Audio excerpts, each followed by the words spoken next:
Munculnya Dajjal merupakan di antara tanda datangnya kiamat. Seperti apa cirinya dan siapa dia sebenarnya telah dijelaskan pada episode sebelumnya.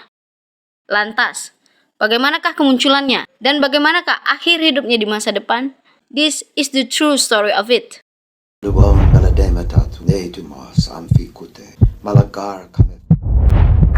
small step for man, one giant leap for mankind. Now Watford are on the counter-attack. They're bursting forward. They've got a chance. They've crossed it into the box.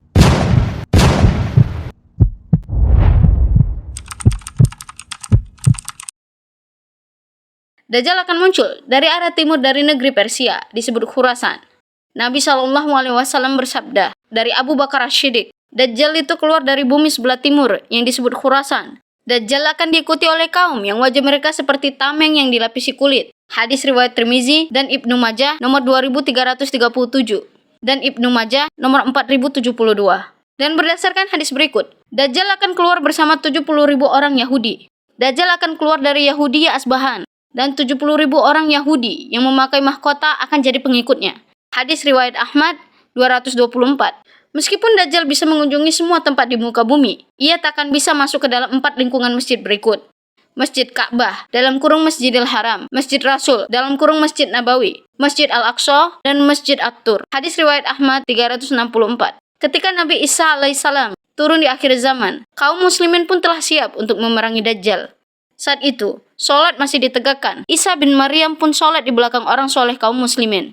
Ketika Dajjal mengetahui turunnya Isa, ia akan melarikan diri. Lantas Isa menjumpai Dajjal di Baitul Maqdis, dan kaum muslimin pun mengepungnya. Isa alaihissalam lantas memerintahkan untuk membuka pintu. Kaum muslimin melaksanakannya. Dan ternyata di balik pintu tersebut terdapat Dajjal. Lantas Dajjal pun berlari. Nabi Isa alaihissalam pun bertemu dengannya di bab Lut di timur. Lalu beliau menumpas Dajjal dan pengikutnya dari orang-orang Yahudi. Mengenai kisah pembunuhan Dajjal oleh Nabi Isa alaihissalam, diterangkan diantaranya dalam hadis berikut. Dalam riwayat Ahmad dari Aisyah radhiyallahu anha, Rasulullah SAW bersabda, jika Dajjal telah keluar dan saya masih hidup, maka saya akan membela atau menjaga kalian.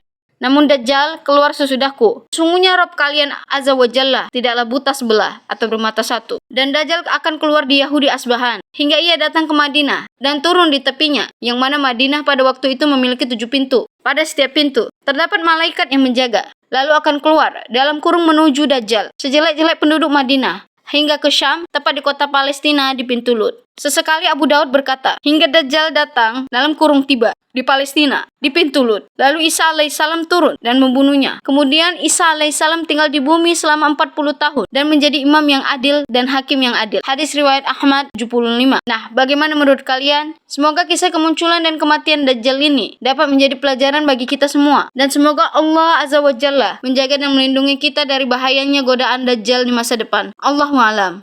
Demikianlah video kali ini. Semoga bisa bermanfaat. Insya Allah kita jumpa lagi di video berikutnya. Malagar